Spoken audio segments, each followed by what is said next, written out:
The views and opinions expressed in this broadcast do not necessarily reflect or represent the views and opinions of WBGR Network. Any questions or concerns about what is said should be directed to the show host, whose information will be provided upon request. We are a chosen generation. But whosoever drinketh the water that I shall give him shall never thirst. But the water that I shall give him shall be in him a well of water springing up into everlasting life. Welcome to the Living Springs Women's Empowerment Show. Today with me, I have a couple. Oh, this couple, they are so phenomenal. They are an example of marriage. That doesn't mean they don't have their ups and downs, but they give an example and they've lived an exemplary life. So the topic for today is the key to a successful marriage. A key to a successful marriage. And that's the reason why I have the couple. So, you know, the scripture says two will become one. So you have to have one. I can't have the man and the woman or whatever. I have to have both of them. So I have with me, I have Mr. and Mrs. James. So I will introduce the Mrs. James first, Dr. James, and then I will introduce briefly Mr. James, and he will do himself a justice about his bio, because it's just a list, a well accomplished, and it will just do itself a justice for a few minutes. It can't even finish all of that, but you know, it's just a synopsis, just a tip of the iceberg. So, Mrs. James is a board-certified psychologist who specializes in trauma, family and forensic services, and early childhood mental health. We all know mental health is a big thing now, especially since after COVID. There's so many things and the war going all around. It's just a big thing. We are all stressed out. So she is licensed to practice in Maryland, the District of Columbia, and North Carolina. She currently manages the clinic and business operations at a nonprofit community mental health agency that is operated in Harford and Anne Arundel counties. She also serves on the board of directors of various mental health organizations. Prior to her current role, Dr. James found special enjoyment in conducting, supervising, training, and professional development. Her favorite pastimes include eating, we all know that, eating, reading, and exploring a new hiking trails. She also enjoys traveling to new countries and eating local cuisines. Welcome, Dr. James. Thank you, Dr. Flora. It is so wonderful to be here. You're welcome. And next to her, next by her side, is the husband. Like I said, it takes two to tango. Yes, it does. So we have Mr. James, who will introduce himself. For just a few minutes, he will tell you what he wants to say, and at the end of the show, he will tell you the rest of what he wants you guys to hear about him or to know about him. Welcome, Mr. James. Go ahead and introduce yourself. Welcome. Thank you for having us. Thank you for having me. I'm honored to be the first male on your show. I feel truly honored and blessed. My name is Bruce James. Originally, I'm from New Orleans, Louisiana. I've been living in the great state of Maryland since 1994. Moved up from Maryland to attend a university. Moved up from Louisiana to attend the University of Maryland, and that's where I met my beautiful wife in 1996. And you never went back? Never went back. Currently, I'm a federal law enforcement officer. I've been in that position for 21 years, and I'm extremely happy to say I'm 2 years from retirement, which leads into my next passion. I have a passion. I'm a foodie as well, and I think that's what one of the things that makes us work. I love to cook. I love caring for my wife and our 2 kids, and I love to travel as well. So welcome and thanks for having me. Oh, that's why the marriage took 20 years. So because you guys, because you have to have some things in common. Yeah. Absolutely. You know, yeah. So okay. So now my first question is, both of you can answer. It's up to you guys. It's your show, however you want to run it. But the question is to both of you guys. According to Scripture in Genesis 2:24 and Matthew 19:4-5, marriage is a union between a man and a woman as husband and wife. and the two shall become one flesh. Please explain to our viewers the fundamentals of this partnership. I want to say to my viewers, I'm not discredited, but this is a spiritual show. The principles are from the Bible, so we're going by the Bible with the Bible's definition. So that's the reason why we are doing. We're going by the Bible. What's interesting about that question is my husband and I have been various versions of ourselves. When I met him, I was 18. I think I was 18 years old. And it was truly love at first sight for me, even though we didn't start dating when that happened. But one of the things that happened prior to us even meeting was I had journaled. And I had asked God to bring me a person that had certain characteristics. And I had 10-pack, 9-pack, I'm just kidding. that was the next one, right? That was the next one. College years. So the college years, we both looked really good back then. We don't look as good as we did back then. And what was happening was he was the first boy I met on campus. When, that wasn't somebody that was already known to me. And slowly God started to reveal those characteristics to me. And initially I kept saying, no, God, not him, because he was such a wonderful friend of mine. And our friendship is what connected us. And so when we came together, we were led by Spirit long before we had met, because I had journaled those characteristics down in the summer of my transition to college. I didn't know that it was going to be in this package. And back then he had a gorgeous voice. He had this New Orleans sounding voice. And I actually said, when I was in a group of friends, before I even met him, I'm marrying that voice, and it was his. So when I finally met him, I thought, oh no, that's the voice, that's the voice. And so we were always led together. We didn't know that at the time, and we've gone through various stages of faith for ourselves at the time. But we were led to each other in various ways. And I think his leading is different than mine, but that was how I was brought to him. Okay. Do you want to add anything to it? Absolutely. So the first time I met my wife, what she didn't mention was that we had a mutual friend in common. And our first interaction was my wife stepping on my shoe. And I remember just sitting there watching television, and I feel this pressure on my foot. And I look up, and it's my wife. And she was the prettiest lady I've ever seen in my life. And I remember I panicked, and I was just, all I could muster was, you stepped on my shoe. And she's like, okay, sorry. And after that, we kind of started seeing each other on campus. And again, it's kind of feeding off of what my wife said. Before coming to college, I had this vision of who I would marry in my head, right? And once I met my wife, initially I felt panicked because I was like, I think this is the person I'm going to marry. I've always held true to that, right? And the thing that solidified it for me was we lived directly across from each other. So we had to see each other every day. We'd be leaving the dorms every day. And I would scream across the courtyard like, hey, it's me. And I did a lot of things just to get her attention, just to kind of let her know I was interested. And we became great friends. And I think that's what has led our marriage and our union. Just being friends and just, being the best of friends has led us until where we are today. And funnily, statistically, they said couples who were friends probably built on that and then later became, they got married or started dating. Most of them survived the hard times because they built on that friendship first, which then become couples. So that's 20 years you guys still going? Yes. I always say we haven't killed, nobody has killed anybody yet, but we're still going. For you it's easier, you gotta go. Right. But even bigger than that is recognizing who we are, right? I knew who he was the moment I met him. There was a lot of generosity. There was a lot of feistiness. Both of us were very feisty back then. And those principles have stayed true in our relationship. We let each other be authentically who we are. My husband's from the deep South, and I wish you could hear. He was singing to me when I first met him. The melody of his voice, if you've never heard a New Orleans person speak, it's just gorgeous. And I had never heard anything like that. And originally I was raised in Virginia, but then I moved to Maryland.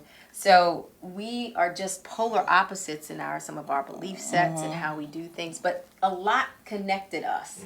My husband is a praying man and always did. He was the only person in college that I met that said grace. That was a male. And every time, I didn't even have that habit in college initially. Every time we ate, he would say grace, and he continues to do that. So he had so many wonderful divine characteristics that they weren't all on my list. Like praying before we eat wasn't necessarily the thing that I had listed, but there were so many things. It was just an addition. It was an addition. Just a bonus, right? It was a bonus, and we ate good food back then, even though we were humbly more humble than we are now. But those characteristics, every time the Holy Spirit kept bringing them to the forefront. See how he likes his mother? Do you see all these things I had written prior to me going into college? You know, I said, bring me a divine, perfect partner, and here are the things that I need from that partner. And then they would start to be revealed, and then I started to reject them. So that's the thing that in the beginning, I was like, no, he's my friend, but I need a husband who's going to look like that. But then did I know that it was my friend was going to be my husband? Wow.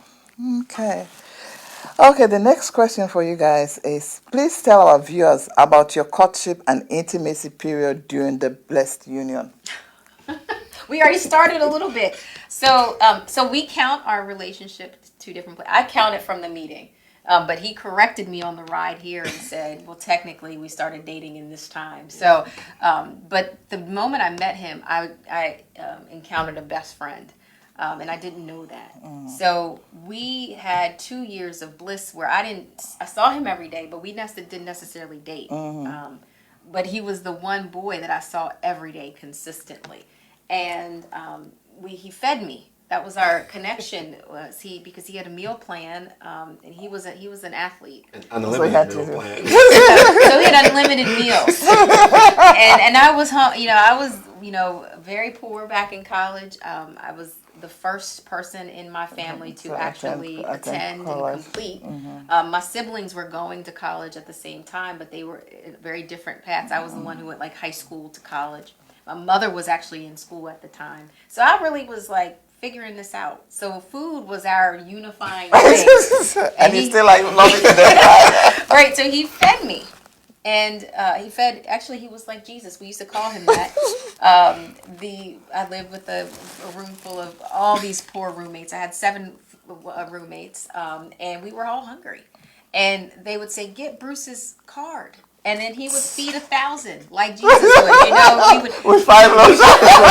He provided the 5 loaves of one slice, his meal card. So that's how, and that was even before we were a couple. But I count that time because he was generous and loving. Even though, and initially I was a little embarrassed to be like, can we have your meal card? Are you eating today? What do you want? And then it turned out every day he would just And the other side he's saying, I wish they asked me for a meal card. Absolutely. Because I was guaranteed to see her. So I was always sitting out front waiting for her to call. Right. So he was so generous. And then when we actually started dating, I saw him every day as well. Or we talked every day. And this was before cell phones, right? We were, when he used to travel for games, this man would call every night before he went to bed. I don't know if you were allowed. Were you allowed? I was not. Oh. It was at great risk to give you those calls. He's calling me. I'm calling. So even when he traveled for his games, I talked to him every day. We woke up together, and we would always be very deliberate about setting goals together and when we were in because I worked and he was an athlete, so our schedules were very different. But during the beginning, we figured out how to do a lot with a little. My husband took me to Haynes Point to see the planes. That was our favorite thing to do. It was like we were meditating with watching the different planes, and we talk about all the places we visit. Where else did we used to go? Gravely Point Park. That was another place where we watched the planes. I think that was our favorite. And we also used to go to the Kennedy Center. And we take the metro to the Kennedy Center and sit at the top and just watch people row boats. And we'd sit there and watch the sunset. So that was something that was inexpensive. That's what I was also gonna gave say. us It gave us a quality time. and gave us a spending great time. deal of time to sit and really get to know each other And just talk. and just talk. Because initially, when Sarita would be in my room, I called my parents every day. I had a great sense of family, and I missed them so much, being 1,100 miles away from home. And she'd always say, "Why do you call your family every day?" And she would tease me. So my dad, Mama's boy, right? yeah, right. And she would just be sitting there. She did. And I would be on the phone with my parents, and she'd just be looking at me like, "Get off the phone! Yeah, it's Get like- off the phone!" And I'm waiting. right. I'm here. Yeah, but so that was something that kind of drew us together. She knew that I loved family, and that was one of the things she wanted in her relationship with someone who had a really good sense of family. So I think that was something that helped form our bond. But in addition to that, I'd say we met in 1996, and we were great friends until we started dating in 1998. But the one thing that I could say for Sarita is she always gave me a great sense of calm and just true love. She was my friend, but I knew she always cared about my best interests. My dad tragically and suddenly passed away in 1997. And during that time, there were a lot of people that were reaching out to kind of help me get through that period of grief, that initial period of grief. But I only felt comfort around Sarita. And that was because of that foundation we had that previous year. I knew I could go to her for comfort. And some days we just sit in a room and not even speak. It just was having her there was the greatest source of comfort that I had at the time. So I'm always going to be thankful to you for that. But that was something that also formed our bond, in addition to the meal card. It's all about the food. It's all about the food. Okay. God's purpose for a marriage is a companionship, procreation, redemption. Those are like 3 purposes. I say I'm going to unite people. So please tell our viewers about the child-rearing period. So it's, for me, our child rearing period started, we had our first child in 2000. So, and we actually were not married when we first had him. We very much were talking about family and we wanted to have a family, and he is so right. This is the only person that I have met to date where they talk to their family every day, currently, and several times a day. When I'm saying family, let me list what that means: mother, sister, nephew, father, aunties. There is And the extended family, everybody. right. There is a desire to stay connected to them, and so again, on my list was somebody who was family oriented. Okay, so let me, what was your reasoning behind that? Is it because normally says somebody is family oriented will actually take care of me and my family? Is that your reasoning, or you have something different? No. Because it was part of your list. So it was part of my list because my family was not. So Oh, okay. I was raised by a very loving but harsh grandmother, and not by my parents, my biological parents. I'm the youngest in my family, and the last time I lived with my parents, I was like 18 months full time. So that scar, that trauma carried with me for a long time. I had a complicated relationship with my mom, who was a wonderful, wonderful woman, but she wasn't a parent for me. And I really deeply wanted family. Okay, you were yearning for I inside was you. yearning. And my grandmother happens to be a part of a very big family, but she was very separate from them. She was a wonderful person, but just very separate. So for me, my family consisted of my brother, who's 11 months older than me, and my sister, who's 11 months older than him, essentially. So here's these kids who we're trying to create family, right? Because that's all I knew. And I knew something was missing. I knew that family is bigger than these little kids. So I wrote that down. I always remembered feeling a lot of loneliness as a child, even though people were around. My mom was figuring out her own life, and she's a great woman. And I was encouraged by what I observed from her, but there were times she was absent. My grandmother, however, was always present, and she was deeply, deeply. She had a way about her. There was Grandma Rose's way. But she was not affectionate. And so I wanted that affectionate grandmother. I didn't get that. I got the Medea before Medea was Medea, right?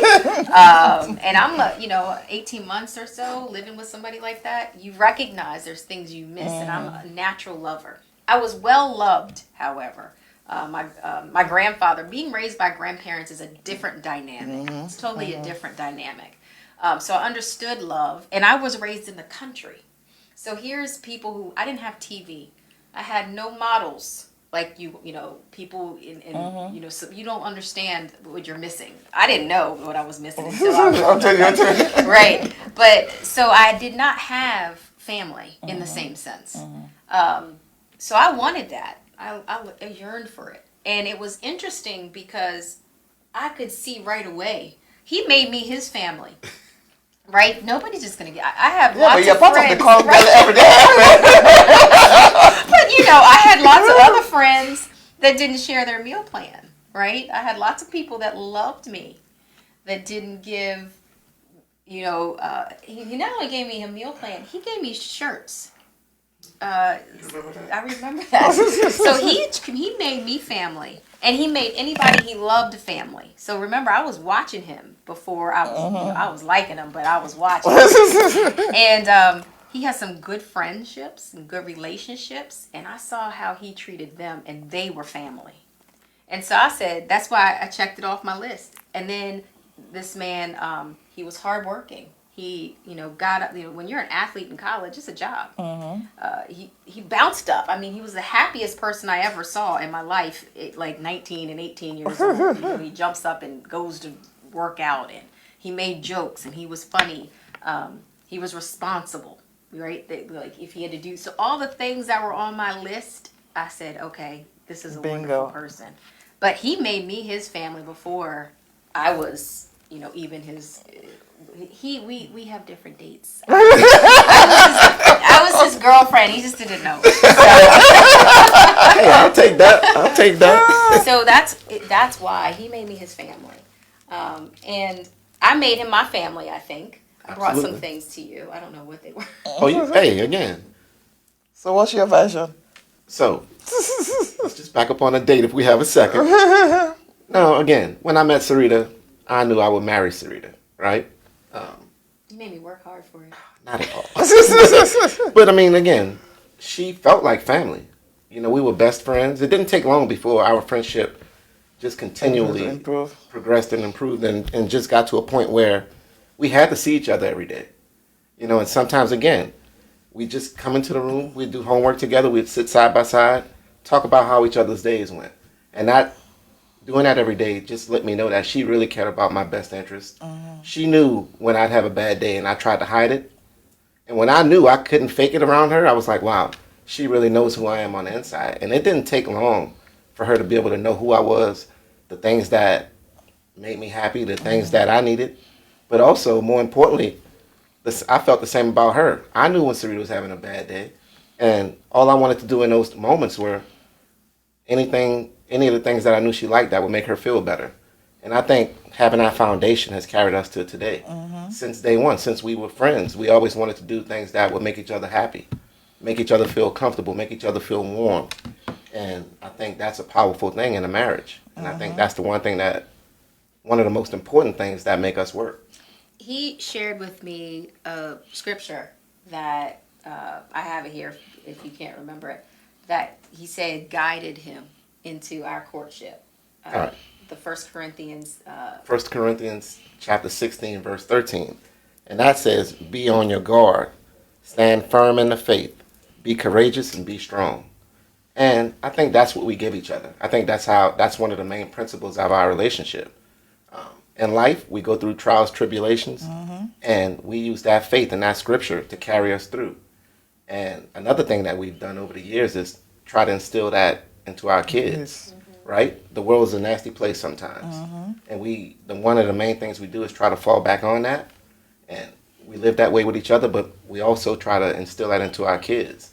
And if they're having a bad day, hopefully the calls that we make to them every day will make them feel comfortable enough. See how I brought that back on time? See how I brought that back? Hopefully they're comfortable enough with us to come and talk about their days. But also, when they can reach us, we want them to have enough faith to know that they're equipped, to know that they're prepared to be their authentic selves and just to progress and do well in society. And that the final verse in that is do everything in love. Absolutely. And I would say our entire courtship was, I don't think we got in a fight ever, right? And this is not typical. I think people should fight. But we didn't. Like, we just didn't have to until, maybe I don't know that we fought a lot. We're not heavy fighters anyway, but we had different versions of ourselves. But back then, we definitely didn't fight.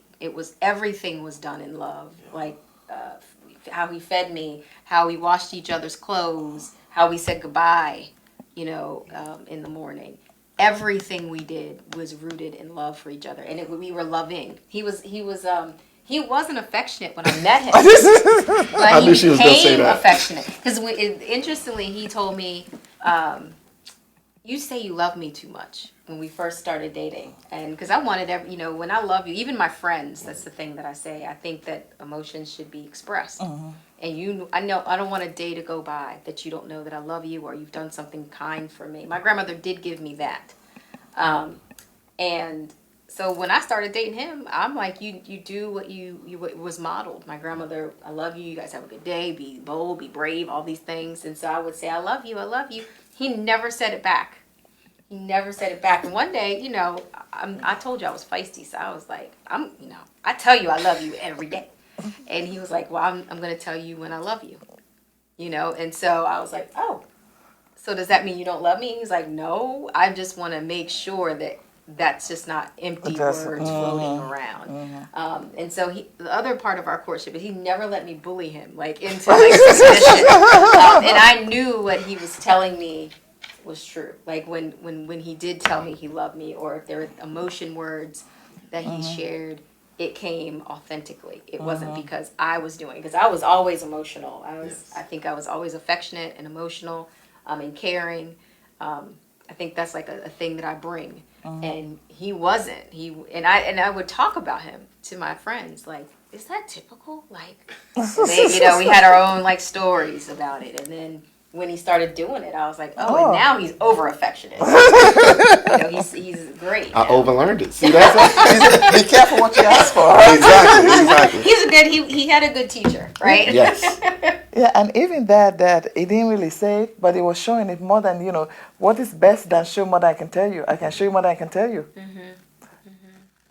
It was his actions were it's about the action. It was all about the action. action. Speaks louder than voice. Okay. Oh my goodness.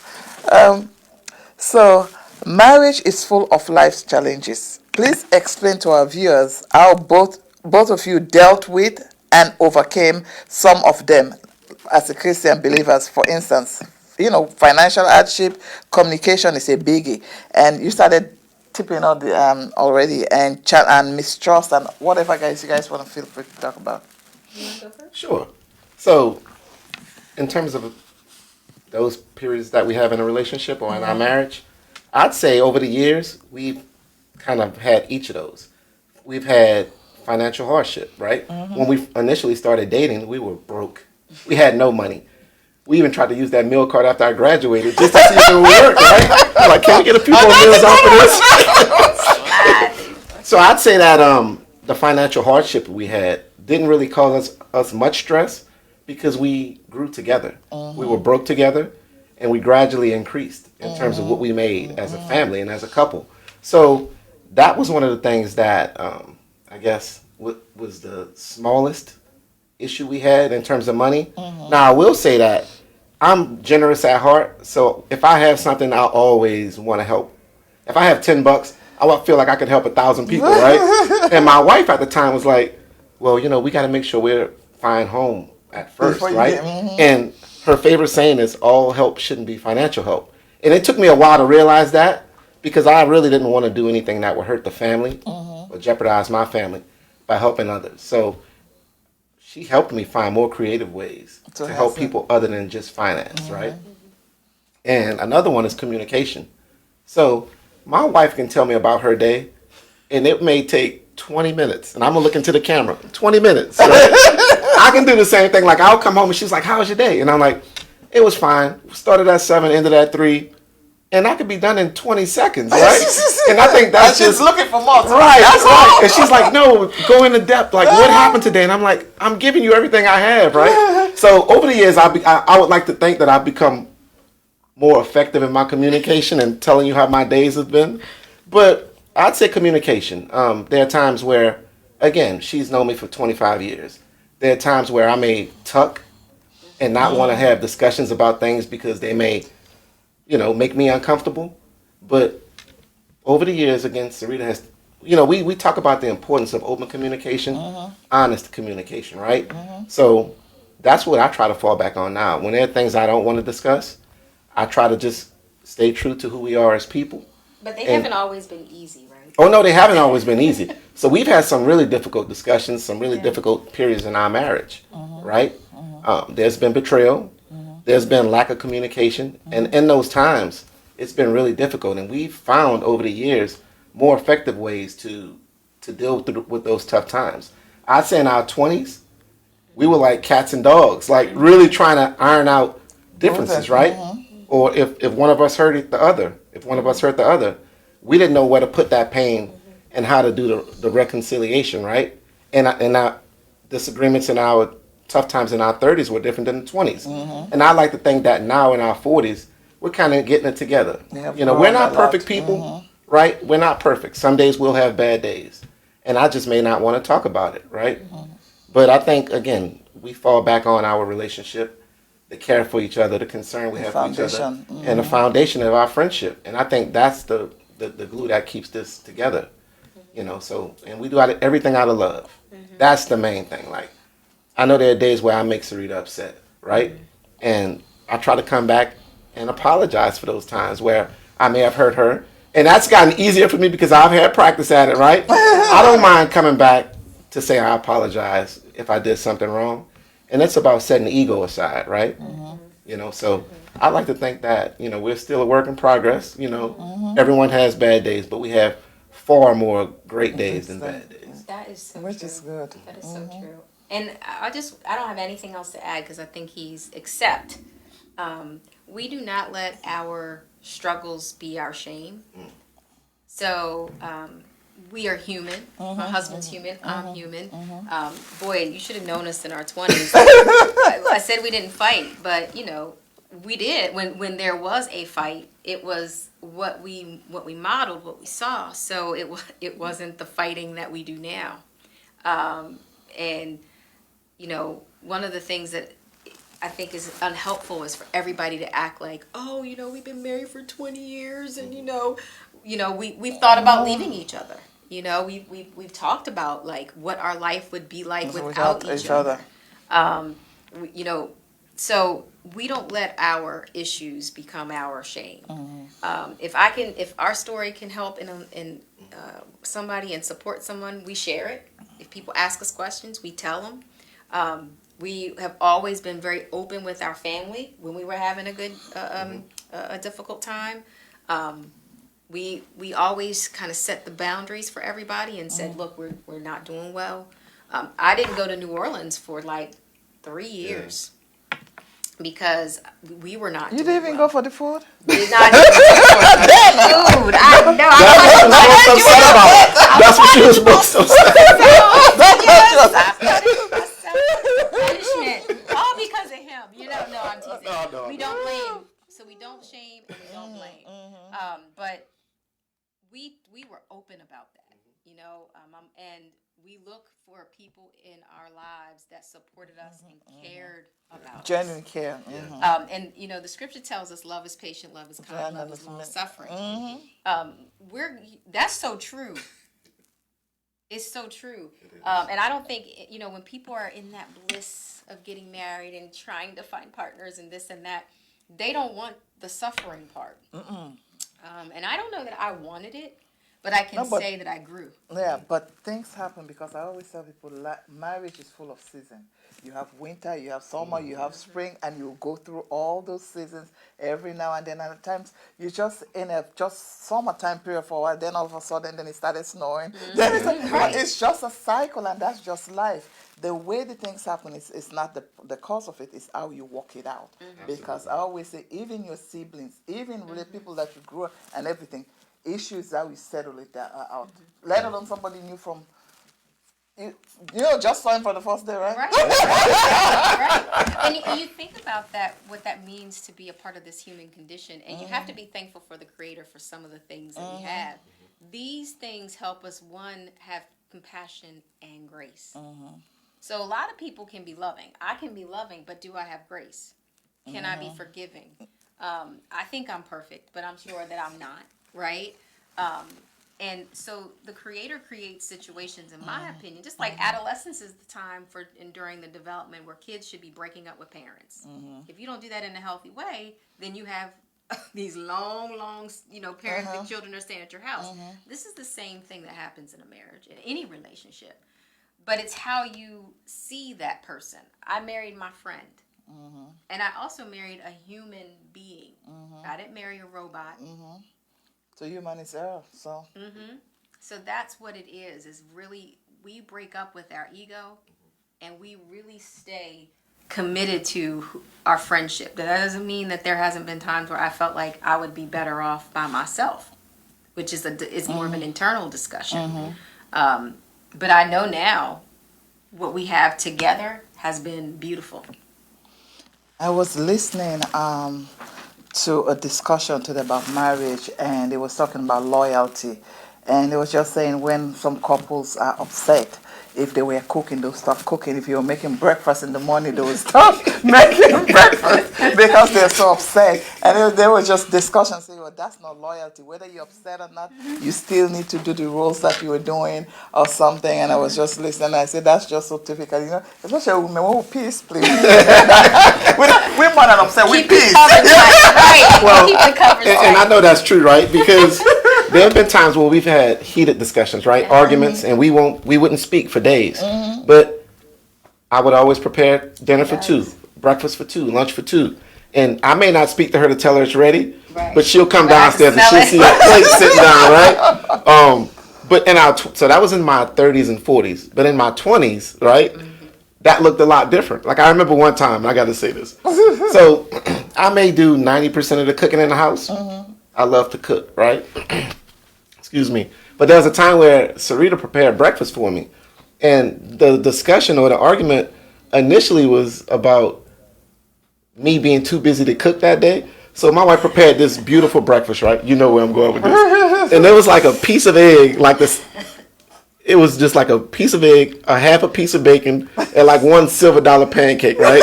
And so I came downstairs and she was like, you can't see I didn't make breakfast for you now. And that kind of disarmed both of us, and we laughed about it. So I think we always find a silver lining in things, right? And again, we have struggles, we have bad days, but it's things like that that bind us together, right? And keep us in this relationship. And it is rewarding, it's worthwhile to know that you grow over time and you learn how to use love and lead with love and not anger, not ego, right? Like we do a Sunday check-in every Sunday. We come together and we're intentional about doing this. We sit together, we talk about how the week is going. What were the things that went well? What are the things, did I offend you in any way? Did I hurt you in any way? Sometimes the discussions take 2 minutes, right? Yeah. And there are other times where they may take 30. But it's all about the commitment we have to keeping each other happy, being truthful and honest with each other, and just doing everything we lead with love. And I think, that's what keeps us together. Now, Dr. Flora, that came in our 40s. That came in our 40s. That came in our 40s. That came in our 40s. And so viewers, if you're listening, that's a very honest discussion. Find time to sit down before it start building. Yes. Next thing, instead of 1 week, 2 weeks, 3 weeks, 1 month, months goes by, and then by then you're already pissed. You don't want to deal with it anymore. Absolutely. So listen to that. Find time, because we are so busy doing the business of life, and at times we don't even make time for each other. Just for simple discussion, it goes a great way. So, say this, That's a 40. That we got there at 40. That's not the 20s and 30s. So you guys take that. There's some other things that we do then, if you want to know the rituals. We go to bed together. So when we come back, because you're gonna give them, you're gonna give the viewers tips on longevity to your marriage. So we're gonna be going on a break. We'll be right back. Please listen to the testimonials, and we'll be right back. Okay, so.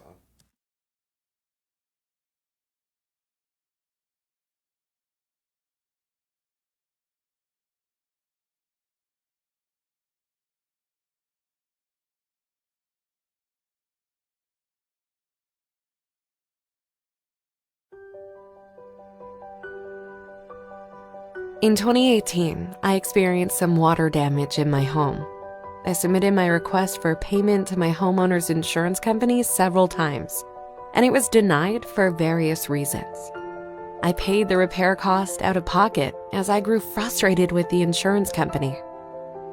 This fall, I attended Living Springs Women's Conference in the mountains of Pennsylvania, where we fasted and prayed for 3 days. One of my top requests was financial restoration. I wrote and laid my petition on the altar for those 3 days. The very day we returned from the mountain, I opened my mail. To my surprise was a check from the insurance company for the claim I made in 2018. To God be all the glory, as scripture tells us in Joel 20:25, "And I will restore to you the years the locust hath eaten."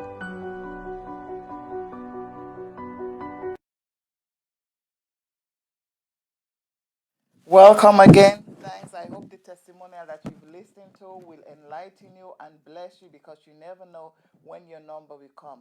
I have Mr. and Mrs. James here, and the reason why you might be thinking, so, oh, it's a woman's show, why they have a man? Remember, we have Valentine's Day. This is for a Valentine's show, and it's all befitting. You cannot have one and don't have the other, because guess what?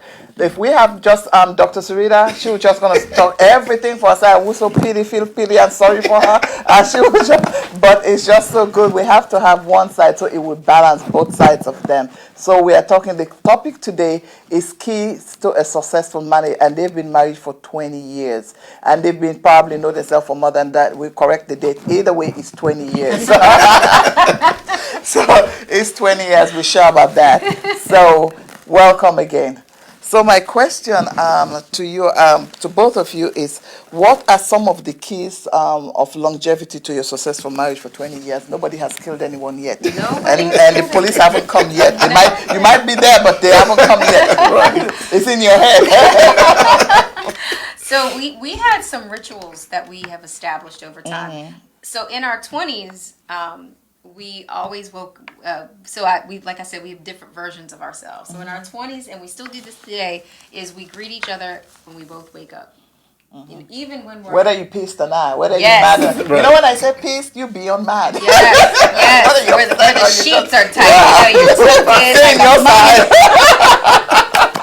You know, so we say good morning every morning. Yes. We let each other know where we're going or what's happening. That was a 20s thing, because before there was like, I don't need to tell him what's happening. I'm leaving. So that started in our 20s, and we continue to do that today. When I really, really love him, we hug and embrace for a really long time. Yes. That's how we really do just greet each other and kind of welcome each other to the day. In our 30s, we did a lot of, so in our 20s and 30s, we were really busy. But so we didn't see each other a lot, and he worked shift work at one point in our time. So we did shopping separate, we did laundry separate a lot of times. Everything was separate. Now, in our late 30s, we were like, let's make sure that we have that time, no matter where we were with kids, that we're all shopping either as a family or Dad and I are going together, because that brings us together as a couple. Now, just the little things, it makes a lot of difference. Just the little things that having that time together. We do that. We also do like laundry together, where even if it's not like we do laundry on Sundays while he was watching football. I got a rhythm out of it where I would fold and he would put up. Okay. So we created routines where we were always doing something together, and talking, because there was a long period in our 20s when I was still in grad school that I felt like I didn't even know him because I was always gone. And then when I came home, I was You're being so a busy. mom. And then I don't know what he always asks me now, that he says that women say 10,000 more words a day or something than men. That's like his cue to shut me up. But part of that happened because literally I would not know what was going on with him. So now I'm very intentional and deliberate about talking to him every day. What is going on, and using the time we have together to talk. So I think those are our rituals. I know we have more, but I can't think of. No, I think you hit them all. Oh, date night. So, I'm sorry, yeah. So every Wednesday we go on date night. Sometimes we're in pajamas, but it's about the time that we spend together, right? Every Wednesday we don't miss it. Usually Outback Steakhouse is my favorite place to eat. One of my favorite places, but that's a time where we get to connect during the week. We both have jobs that are highly stressful, right? So I think that's a good time for us to check in, see how the week's going, see how the kids are doing. Because again, we're not as busy, but we're still busy. So that's really valuable time that we get to spend together. We also both go to therapy. Yes. Individually, and there have been times where we have gone together. So, and that's a 30-40 thing. Yes. And we're committed to it. Because our lives are stressful and because marriage is stressful, we have been very deliberate and intentional about not just doing it. And it emerged when we were having problems, but now we both do maintenance where, I have a person and he has a person, and not always are we talking about, I think what we learned through therapy is that there was a lot about our own childhood traumas that was being carried forward. Right. And now we both use trauma. And the sad part is I am a trauma-informed. I mean, I do this all day long and could recognize it in other people and couldn't recognize it in myself. But now we use that language together. Like we talk about, we use trauma-informed discussions. We point out when our inner child is acting up. We point out when an experience that may have happened before was surfacing. Yes. Yeah. And we're very, but that became because we did so much inner work with ourselves. And again, our relationship is not shameful to us, not a part of it. Like we tell all that story, but I think if you can get a foundation where you can talk to someone who can help you see those things, then you can be a better partner. And I'm committed to being a better partner. I'm not always great, and I think he is too. So those things have been, and another thing is we keep people out of our marriage. Yes. So, I know we all have friends and I know we all have family, and they're important. But when a marriage is struggling, I think you're going to have a difficult time finding somebody that's not going to affirm the struggle instead of mend or teach you how to forgive.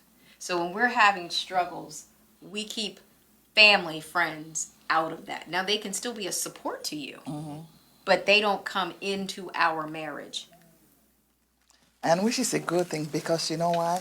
You've already discussed what's going on, because they're already upset and you forgetting, you forgiving, and they still carry that Yes. every time they see you or her, whoever, they're so mad. Right. They're just pretending. Right. Because by then, you guys have worked things out, you moved, you're working on the issue, and the last thing you know is somebody keep bringing repeatedly and just wakes up all that Yes. feeling again. And so it's a good thing to keep It's them away. absolutely- And it's easier for your friends to be out of love. super opinionated, but in some cases we try to keep our friends and family out of it, because when they don't have a lot invested in it, or as much as us, it's easy for them to be really opinionated, right? And to say, hey, well, you need to do this and that. Well, would you do it if this was your relationship? And we found in most cases they wouldn't. So That's where I was going to go. yeah, exactly. So it's easy for them to be opinionated when they don't have as much to lose in those same situations. And they don't know what kind of friends we are. They don't know. They don't have the commitment. We made that commitment to each other. Yes. Long time ago, since the food and everything, long time. So you have invested in her, so you can't let her listen. Funny thing, When so she was like, small. hey, look, I should have bought my car, right? So on top of our fireplace, I leave that same milk car. So whenever she's fussing, I'm like, you remember these days? Like, you remember these days? Like, you know, It's so. hilarious. I mean, everybody, we used to nickname him Jesus. Let's go to Jesus because it's getting kind of thick over here. And my roommates, it is funny because we got caught. Because I don't think initially you knew I was feeding everybody. I did not. He didn't know. But we got caught because he came in to the diner. I came to the diner. There was like 4 of them just. And then we were so happy. And then, I was like, I don't think you care because you weren't using the money. I was always wondering why her friends were so nice to me, right? They were Right. like from across campus, and I'm like, Right. that's what it was. Yeah, he was I was the feeding us meal up. ticket. They have to make sure the food keeps coming. We were fed so well. It was great. Yes, yes. So, but our relationship, the value in it is because we value each other, and the foundation is strong. That friendship is yep. strong. It's very rooted. It's deeply rooted, and not too many things can really shake a good foundation. And I think that's another thing. Most people I know now that are dating, they're dating for things. For the wrong reasons. I always say for the wrong reasons. And the thing is, when you have an issue in a relationship, if the foundation is not strong, when you can either break you or make you. And the thing is to learn from those issues and never repeat, and you keep on improving. Absolutely. And at times it makes the relationship even stronger once you emerge from that season. Absolutely. I always call it season from that season. But if it's shaky and you're in there for the wrong things, and it's not even a good foundation, just a little rain or snow. It's just as a metaphor. It's just melted down, and because it didn't start in the wrong foundation, because people, they're for different reasons, and after a while, some superficial reasons, after that 6-pack, that 10-pack, or an illness come. Correct. And, because it's for better or for worse, then they were there for the better, but what about the worse? Because these are all those things that you should take into consideration. I'm married for almost 30 years, and I didn't say we didn't have tough time, but more of good times, like you said, and you come to a point whereby you guys are like brothers and sisters. Yes. And it's like, it's just talking, it's just regular, just routine. And if after certain times, oh, we don't talk today, hey, what's going on? Yeah. You be or something. So, but it's very good, and it's you setting the pace for your children, because in a sense you mentor them. They're looking. Because if that's why some people say, oh, they didn't know better because they came from an abusive home. Yeah. But they mirror and they look. So when they go, they know what is it, a good relationship. Just like you said, you didn't know what was from your grandparents and stuff. So listen, and at times if they have, I believe people should go, like you guys are going for therapy, to emerge if they didn't have a good background, or in the same a role model, because you don't want to take all that baggage from your previous. Some of them that had relationships, they take that baggage into the next relationship, and every now and then you have insecurity, even though there's anything going on. It's like because maybe they've been cheated on all that, or different things, or they've been abusive and all that stuff. Then they think. They're so protective, they're so good. I just believe, I'm not a therapist, you're a therapist, but I just believe that people should deal with that baggage first before they move on and put it on the table. Say, hey, this is what I'm going through. So when you get upset, you say, okay, I need to step back away, and all that. But oftentimes it's so unconscious. When we were learning about our trauma, our childhood traumas, it was so unconscious initially. So, that's why working with a really good clinician, not just friends, not just people who are, not internet people, but working with somebody who can really go into those family systems, those persistent patterns, those intergenerational traumas that we are carrying on. If you think about it, our eggs as female are developed in the wombs of our mothers because we're born with them. So that means children are carrying the traumas of their grandmothers. because it's generational. And so if you think about that, we're not like men. We don't make sperm, right? Our eggs come into life with us. So we are developing in the wombs of our mothers, and our children are developing the wombs of their grandmothers. I didn't say it that way, but that's a good. So that trauma is real. It's unspoken. It's connected. And so we don't know a lot of times that we're going through it. I didn't know, especially not as a kid. You know, I was just living and adapting, and I have enough wisdom now to see those things. So what is impactful about meeting with somebody who's good is they allow you to break your own barrier, because if you're not ready to address that, you cannot be a partner. And marriage is indeed a partnership.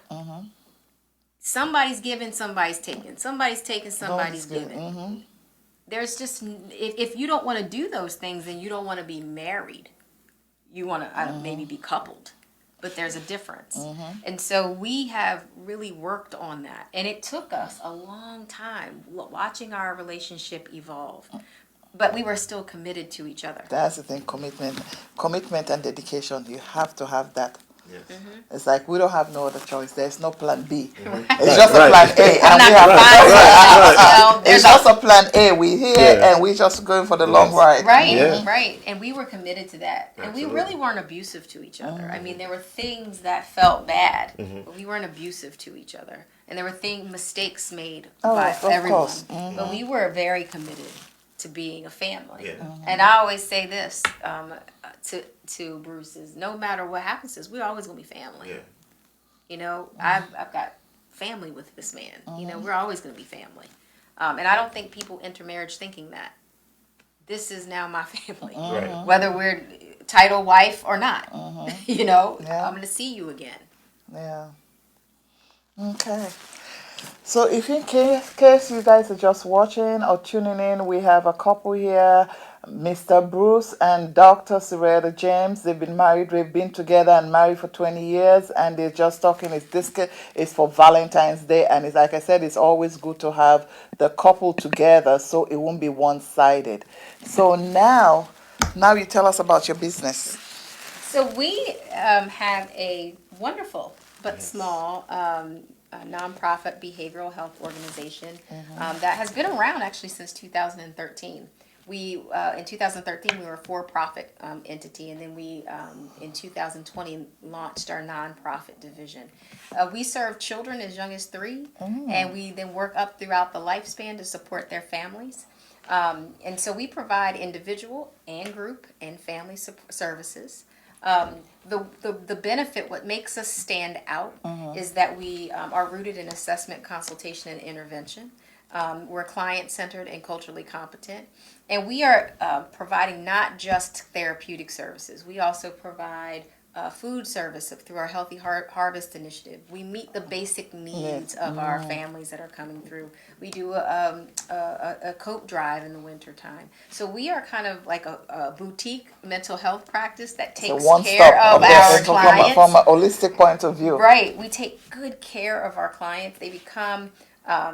we want to see them be self-actualized people, and we want to see their success. The youngsters, 3-year-olds, we provide a lot of assessment and identification to support them as they're either transitioning to school or helping parents who are having these really difficult parenting interaction with kids who have some sensory developmental needs.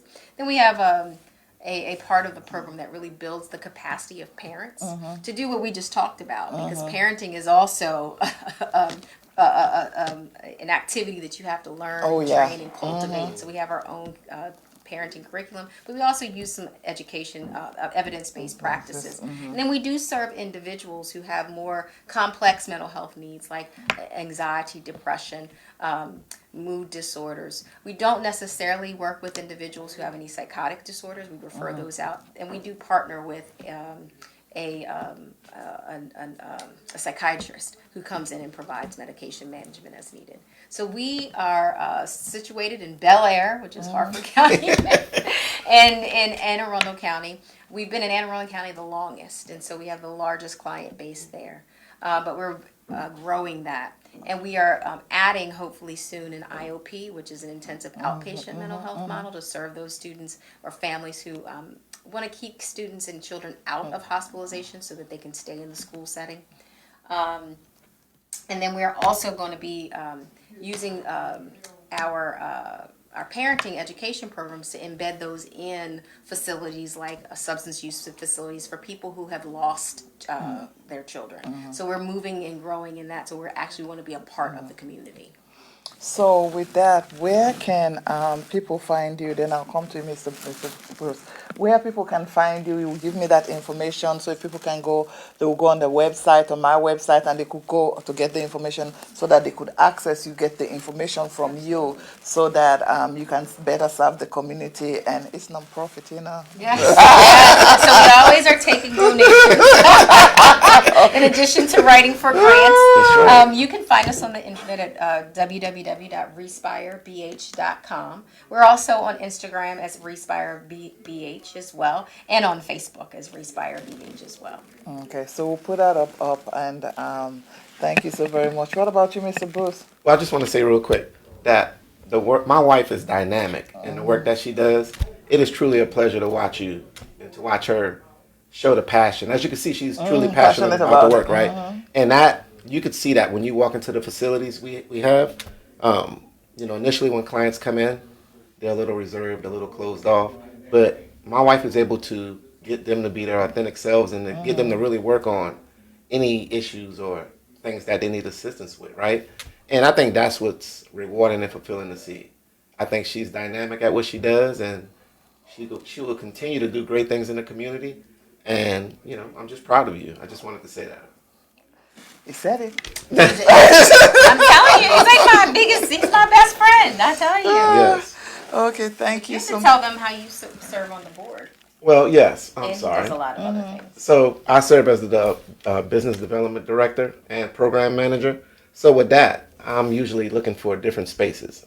As Sarita mentioned, we have a facility in Harford County and one in Anne Arundel County. So what we do is look at where there's the greatest need in the communities that we serve. Like the better side Yeah, of them. and once we find those, once we identify them, we try to really just find a place and offer our services to those communities. But I serve at the leisure of my wife. Yeah, wherever she needs me, that's where I love to fill in. And that's what makes us a great partnership. We help each other, and he's a servant at heart. Because my husband's so humble, but he not only serves on our board of directors, but he was for many years the Big Ten athletic conference. On the Big Ten Athletic Conference, as I forget what you were. So I'll tell him. So in addition to, as I mentioned, I'm in my 21st year as a federal law enforcement officer, right? But in addition to that, I'm a former student athlete at the University of Maryland. So the way that I could give back, or the way that I chose to give back, was sitting on the Big Ten Advisory Commission board. I was on that board for 8 years, and what we did was go around to each of the Big Ten institutions and speak to all of the kids, mainly the African American student athletes, just to kind of see what things were working on the campus, but more importantly, what things needed to be strengthened to give our African American student athletes the best chance to attain their degree, right? And that was really rewarding work, and I look forward to doing more work with the Big Ten in the future, but that's one way that I wanted to give back, and it's been really rewarding to do that and to serve in that capacity. Okay, and thank you so very much for your service, for public service. And you too. Thank you guys so very much. But if you look by your side, there is a blue tote bag. Oh. I like gifts. Our guests are not paid, so it's just a small token as a thank you token of love that we give, and there's a pen in there that we give our guests. Just a seed of love, and to say thank you for just the fact that they came. They came from Harford County, Bel-Air. So that is not even enough to purchase their gas, but it's just, they're doing it for love and for their public dedication and service to the community. So thank you so very much. So with that said, would one of you guys do us the favor to pray? Just a short prayer, please. Absolutely. Father, we come together thanking you for the gift of life and for the gift of love. We thank you for Dr. Flora and Dr. Flora giving us the opportunity to share our story and to hopefully help others. We ask that you continue to bless us, keep us safe from all hurt, harm, and danger, and let us do everything we do out of love, care, and compassion. We ask these things in your name we pray. Amen. Amen. Amen. Thank you guys for watching. I'll see you next week. Bye-bye. Bye.